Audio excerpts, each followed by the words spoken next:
Hi hello friends, welcome back to our channel. இன்றைக்கி ஒரு புது வீடியோ. இது என்ன வீடியோ நல்லாயிருக்குன்னு தெரிஞ்சிருக்கும். இது மார்னிங் 6 o'clock எடுத்த வீடியோ தான். ஹாப்பி பொங்கல் எல்லாருக்குமே. காலைல எழுந்திரிச்சோடனே காலைல அம்மா கோலம் போட்டு வச்சுருந்தாங்க. அதை பார்த்துட்டு அப்படியே அங்கே வாசலையும் கோலம் போட்டுக்கிட்டு இருந்தாங்க. நான் போய் இங்கே எல்லாேருக்கும் டீ போட்டு எல்லாேருக்கும் எடுத்து கொடுத்துட்டு வந்து மண் வெட்டிக்கிட்டு இருந்தோம். அங்கே எப்போயுமே காலைல தான் அடுப்பு போடுவோம். அதுக்காண்டியும் மண்ணெல்லாம் வெட்டி எடுத்து வச்சுக்கிட்டு இருந்தோம். எப்போயும் நாங்கள் செங்கலில் தான் அடுப்பு போடுவோம். பட் ஆனால் இந்த வாட்டி வந்து இந்த கல்லில் சிமெண்ட் கல்லில் வந்து அடுப்பு போட்டோம். அப்புறம் கோலமெல்லாம் போட்டு முடித்த பிறகு எங்கள் அம்மா வந்து இந்த பூவெல்லாம் டெக்கரேட் பண்ணாங்க. ஆனால் சும்மா ரவுண்ட் மாதிரி போடலாம் அப்படின்னு தான் நினச்சாங்க. பட் அது வந்து பொங்க பானை மாதிரியே வந்துட்டு நல்லா இருந்துச்சு அதையும். ஸோ அதனால் அதை அப்படியே இன்னும் டெக்கரேட் பண்ணி அப்படியே எடுத்து வச்சுட்டாங்க. அதுக்கப்புறம் இங்கே ஆத்தா கல் வச்சுக்கிட்டு இருந்தாங்க. ஸோ அதுக்கு நான் கல்லெல்லாம் எடுத்தாந்து கொடுத்துக்கிட்டு மண் எடுத்து வச்சுக்கிட்டு இருந்தேன். அந்த கல்லெல்லாம் கொடுத்து மண்ணெல்லாம் கொண்டாந்து எல்லாத்தையும் வச்ச பிறகு அதுக்கப்புறம் நான் வந்து என் தங்கச்சியோட கலர் அடிக்க போயிட்டேன். ஓரளவு வந்து எல்லா வேலையுமே கடகடன்னு முடிக்கணும். ஏன்னா 9:30க்கு பொங்க வைக்கணும். ஸோ அதனால் வந்து எல்லாத்தையும் ஓரளவு டக்கு டக்குன்னு முடித்தா தான் நம்ம இது பண்ண முடியும். எங்கள் வீட்டில் எப்போயுமே காலைல தான் அடுப்பு போடுவாங்க. காலைல தான் எல்லா வேலையும் பார்ப்போம். அதுக்கப்புறம் நான் இந்த வேலையெல்லாம் முடித்த பிறகு நான் போய் வீட்டுக்குள்ளே வந்து வீட்டெல்லாம் நேற்று துடைச்சோம். பட் ஆனால் இன்றைக்கும் துடைப்போம். அந்த மாதிரி எல்லாத்தையும் எடுத்து வச்சு துடைச்சிக்கிட்டு இருந்தேன். துடைச்சி முடிச்சுட்டு அதுக்கப்புறம் தாத்தா வந்து அடுப்பு போட்டு போயிட்டாங்க. ஸோ அதுக்கப்புறம் நாங்கள் வந்து அதை மொழுவி விடுவோம். வைக்கலெல்லாம் எரித்து அதை அப்படியே அழகாக மொழுவி விடுவோம். அப்புறம் சாணி கரைச்சி அதை மேலே மொழுவி விடுவோம். அப்புறம் நாங்கள் வந்து கொஞ்சம் நேரம் கழித்து மண்ணெல்லாம் நல்லா சமப்படுத்தி நல்லா பூசிட்டு அதுக்கப்புறம் கொஞ்சம் லேட்டாக வந்து பட்டி டிங்கரி ஒர்க்கெல்லாம் பார்த்துக்கிட்டு இருந்தோம். மேலே வந்து கொஞ்சம் கொஞ்சம் பூச வேண்டியது, அங்கங்கே கொஞ்சம் மண் பூசாமல் இருக்கிறதெல்லாம் நல்லா மண்ணெல்லாம் அள்ளி தண்ணி மாதிரி தெளித்து மேலே ஊற்றி விட்டோம்.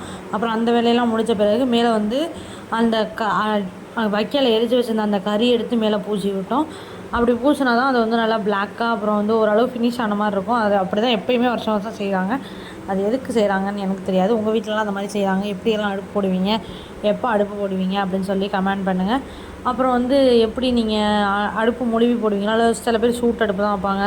சில பேர் இன்னும் மண் பானையிலலாம் பொங்க வைக்கிறாங்க. ஆனால் எங்கள் வீட்டில் போனால் வந்து மண் பானையில் இல்லை, காப்பர் பானை, அந்த பானையில் தான் பொங்க வைப்பாங்க. முன்னாடி பெரிய பானையில் வச்சுருந்தாங்க. இப்போ அது வந்து வேஸ்ட் ஆகக்கூடாது அப்படின்ட்டு கொஞ்சம் சின்ன பானை வாங்கி வச்சு வைக்கிறாங்க. அப்புறம் வந்து இந்த வேலையெல்லாம் முடித்த பிறகு அதுக்கப்புறம் அடுப்பை நல்லா மொழுவி விட்டுட்டோம். அடுப்பை நல்லா மொழுவி விட்டு எல்லோரும் நெக்ஸ்ட் வேலைக்கு போயிட்டோம். அப்புறம் அடுப்பு வந்து வேலை முடிஞ்சிருச்சு, கொஞ்சம் நேரம் காயட்டும், அதுக்கப்புறம் வந்து கோலம் போட்டுக்கலாம் அப்படின்னு சொல்லிட்டு எல்லோரும் ஃப்ரெஷ்ஷாக போயிட்டோம். அப்புறம் ஃப்ரெஷ்ஷாக ஆகிட்டு வந்த பிறகு அம்மா வந்து எல்லா இடத்துக்கும் கோலம் போட்டாங்க. கோலம் போட்டு டக்குன்னு வீட்டில் எல்லாருமே ஃப்ரெஷ் ஆகிட்டாங்க. அப்புறம் வந்து அடுப்பு பற்ற வச்சோம். அடுப்பு பற்ற வச்சு பொங்கல் பானையை எடுத்து அடுப்பில் வச்சு பொங்கல் வைக்க ஆரம்பிச்சிட்டோம். எப்பயும் எங்கள் அம்மாச்சி தான் அடுப்பு பற்ற வைப்பாங்க. அதே மாதிரி இந்த வாட்டி அம்மாச்சி தான் அடுப்பு பற்ற வச்சாங்க. எவ்வளோ வேலையாக இருந்தாலும் எல்லாருமே வந்து இந்த பொங்கலுக்கெல்லாம் ஊருக்கு தான் வந்துடுவாங்க. அதே மாதிரி எங்கள் ஊர்லேயும் அதிகமாக எல்லாருமே ஊருக்கு வந்துடுவாங்க. ஏன்னா இது வந்து தமிழர் திருநாள் அப்படிங்கிறனாலையா அதனாலே தான் ஊருக்கு வராங்க. ஏன்னா இந்த சைடில் மோஸ்ட்லி எல்லாருமே விவசாயி தான். பிறந்ததுலேருந்தே விவசாயம் பண்ணி பழகின ஊருங்கிறதுனால எல்லாருமே இங்கே வந்து நல்லா செலிப்ரேட் பண்ணுவாங்க. இது வந்து பொங்கல் வந்து சூரியனுக்கு. அதனால் வந்து எல்லாருமே நல்லா ஃபஸ்ட்டு பொங்கலை வந்து செலிப்ரேட் பண்ணுவோம்.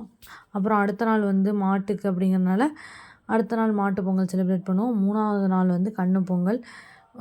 நாங்கள் கண்ணு பொங்கல் வந்து விளையாட்டு போட்டி அதெல்லாம் வச்சு பண்ணுவாங்க. சூப்பராக இருக்குமே 3 நாளுமே பொங்கல்.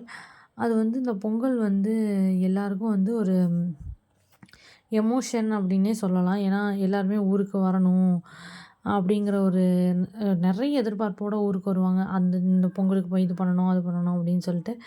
நான்லாம் இப்போ தான் நான் வெளியூரே போய் படிக்கிறேன் அப்படிங்கிறதுனால ஃபஸ்ட் டைம் எனக்கும் வந்து ஆஹா நம்ம ஊருக்கு வரணும், ஊருக்கு வந்து போய் பொங்கலை பார்க்கணும். இத்தனை வருஷம் அந்த ஊரில் தான் பொங்கல் பண்ணியிருந்தேன். இப்போ வந்து வெளியூர்லேருந்து வரனால நம்ம போய் பொங்கலை பார்க்கணும் அப்படின்னு சொல்லி நான் கொஞ்சம் ஆர்வமாக தான் இருந்தேன். இந்த பொங்கல் வந்து எனக்கு வந்து போன வருஷம் பொங்கல் வந்து ரொம்ப ஸ்பெஷல். இந்த வருஷம் வந்து போன வருஷம் எனக்கு பிடிச்சது கிடைச்ச பொங்கல். கரெக்டாக பொங்கல் அன்றைக்கி தான் எனக்கு வந்து தேவையானது என்னோடய ஸ்டடீஸ்க்கு தேவையானது கிடச்சிது. நிறைய பேர் சொன்னாங்க உனக்கு அதெல்லாம் கிடைக்காது அப்படின்னு சொல்லி சொல்கிற அளவுக்கு இருந்துச்சு. பட் ஆனால் இந்த வருஷம் வந்து நான் அந்த பேரோடு நான் அந்த வருஷம் பொங்கலை செலிப்ரேட் பண்ணுறேன். இனிமேல் வர்ற எல்லா பொங்கலுமே அப்படி தான் செலிப்ரேட் பண்ணுவோம். அப்புறம் எங்கள் வீட்டு பொங்கல் பொங்கிருச்சு. பொங்கின பிறகு எங்கள் தாத்தாவும் அம்மாயும் வந்து நல்லா பொங்கலை எரித்து அதெல்லாம் அரிசியெல்லாம் போட்டு தண்ணியெல்லாம் ஊற்றி எல்லாம் ஆரம்பிச்சிட்டாங்க. அப்புறம் தேங்காய் திருவி போடணும் அப்படிங்கிறனால எல்லா சாமிக்கெல்லாம் தேங்காயெல்லாம் எல்லா சாமிக்கும் வீட்டில் உடச்சி வச்சாங்க தாத்தா. அப்புறம் உடச்சி வச்ச பிறகு அதை எடுத்து வச்சு திருவிட்டோம். அதுக்கப்புறம் எல்லாத்துக்கும் தேவையான பொருளெல்லாம் பூ, பழம் பிள்ளையார் பிடிச்சி வைக்கிறது எல்லா வேலையும் டக்கு டக்குன்னு பார்த்தோம். ஏன்னா எல்லா வேலையுமே ஸ்பீடாக நடக்கணும், சாமி கும்பிட்றணும் அந்த டயத்துக்குள்ளே, எக்ஸ்ட்ரா டைம் ஆயிடக்கூடாது அப்படிங்கிறதுல வந்து கொஞ்சம் கான்சன்ட்ரேட்டாக இருப்பாங்க. அந்த மாதிரி தான் பண்ணாங்க. எப்பயும் போல தான் இந்த வாட்டியும் பண்ணாங்க. ஏன்னா இந்த வாட்டி வந்து ரொம்ப டைம் சீக்கிரம் நடந்த மாதிரி இருந்துச்சு. டக்கு டக்குன்னு போன மாதிரி. நாங்கள் கொஞ்சம் நேரம் பேசிக்கிட்டு இருக்கிறது அதெல்லாம் இல்லாமல் டக்கு டக்குன்னு டைம் முடிஞ்சிருச்சு. வரிசையாக தேங்காய் உடைச்ச உடனே அடுத்து வந்து அடுப்புலேருந்து இறக்குற மாதிரி இருந்துச்சு. அப்புறம் உடனே இறக்கி மஞ்சள் கொத்தெல்லாம் கட்டிட்டாங்க தாத்தா. அப்புறம் இறக்கி மஞ்சள் கொத்தெல்லாம் கட்ட பிறகு அப்புறம் அம்மாயி வந்து தேங்காய் திருவி கொண்டாந்து போட்டாங்க. அப்புறம் தான் அதுக்கப்புறம் தான் அந்த முந்திரி திராட்சை எல்லாம் நெய்யில் வறுத்து கொண்டாந்து போட்டாங்க. வீட்டில் எப்படின்னா எந்த ஒரு திருவிழா இல்லை எந்த ஒரு நல்ல விஷயமோ எந்த விஷயமா இருந்தாலும் அதை வந்து ட்ரெடிஷ்னலாக ப்ராப்பராக பண்ணணும் அப்படின்னு தான் சொல்லுவாங்க. அதே மாதிரி தான் எப்பயுமே பண்ணுவோம். அப்புறம் எல்லாத்தையும் முடித்த பிறகு சாமி கும்பிட ஆரம்பிச்சிட்டோம். சாமி கும்பிட தேவையான பொருளெல்லாம் எடுத்தாந்து வச்சுட்டு தேங்காய் உடைச்சி ஃபஸ்ட்டு வந்து இலையெல்லாம் சாமிக்கு 3 இலை போட்டோம். அப்போ வந்து எங்கள் அம்மா வந்து அரிசி மாவில் அடுப்பில் உள்ள இதெல்லாம் இறக்குன பிறகு அரிசி மாவில் வந்து கோலம் போடுவாங்க. அப்புறம் நில வைக்கிற இடத்துல சூரியன் போடுவாங்க. அப்புறம் அடுப்புலலாம் கோலம் போடுவாங்க. அது அரிசி மாவில் தான் அந்த கோலம் போடுவாங்க. தண்ணியில் அரைச்சி அப்படியே போடுவாங்க. எனக்கு அதை போடுறது பார்க்க பிடிக்கும். நானும் ஒரு சில நேரம் இழுத்து பார்ப்பேன். கொஞ்சம் லேட்டாக எல்லா வேலையும் முடித்த பிறகு நான் போய் உட்காந்து இழுத்து பார்ப்பேன். அப்புறம் வந்து தேங்காய் எல்லா சாமிக்கும் வந்து அந்த 3 சூரியனுக்கு இது வந்து சூரியனுக்கு வைக்கிறனால 3 இலை போட்டு அந்த 3 இலையிலையும் வெத்து பொங்கலும் வச்சு சக்கரை பொங்கலும் வச்சு கரும்பு வாழைப்பழம் எல்லாம் வச்சு சாமி கும்பிட ஆரம்பிப்பாங்க. அதுக்கப்புறம் சாம்பிராணி காட்டினாங்க. சாம்பிராணி தாத்தா காட்டின பிறகு அப்புறம் தீபாரத்தனை காட்டிட்டு எல்லோரும் வந்து சூரியனை வத்து கும்பிடுவோம். இது வந்து சூரியனுக்காக வைக்கிற பொங்கல், உழவருக்காக வைக்கிற பொங்கல் அப்படின்னு சொல்லுவாங்க. அறுவடை முடிஞ்ச உடனேயுமே இந்த பொங்கல் வைக்கிறது அப்படிங்கிறனால தான் அதை வந்து நல்லா செலிப்ரேட் பண்ணுவோம். எங்கள் சைட்லலாம் இது எல்லார் வீட்லேயும் சூப்பராக செலிப்ரேட் பண்ணுவாங்க. அப்புறம் அந்த பொங்கல்லாம் வச்சு முடிச்சுட்டு வீட்டில் போய் உட்காந்து எல்லா சாமிக்கு உள்ளேயும் எடுத்து வச்சுட்டு எங்கெங்கே வைக்கணுமோ வச்சுட்டு அப்புறம் காக்காவுக்கு வச்சுட்டு நாங்களும் சாப்பிட ஆரம்பிச்சிட்டோம். இதே மாதிரி உங்கள் வீட்டிலலாம் எப்படி பொங்கல் வச்சிங்க, எப்படி இருந்துச்சு பொங்கல் அப்படின்னு சொல்லிட்டு நீங்களும் கமெண்ட் பண்ணுங்கள். அவ்வளோதான் ஃப்ரெண்ட்ஸ் இந்த வீடியோ. உங்களுக்கு இந்த வீடியோ பிடிச்சிருந்துச்சுன்னா லைக் பண்ணுங்கள், ஷேர் பண்ணுங்கள், கமெண்ட் பண்ணுங்கள், மறந்துடாமல் சப்ஸ்கிரைப் பண்ணி வச்சுங்க.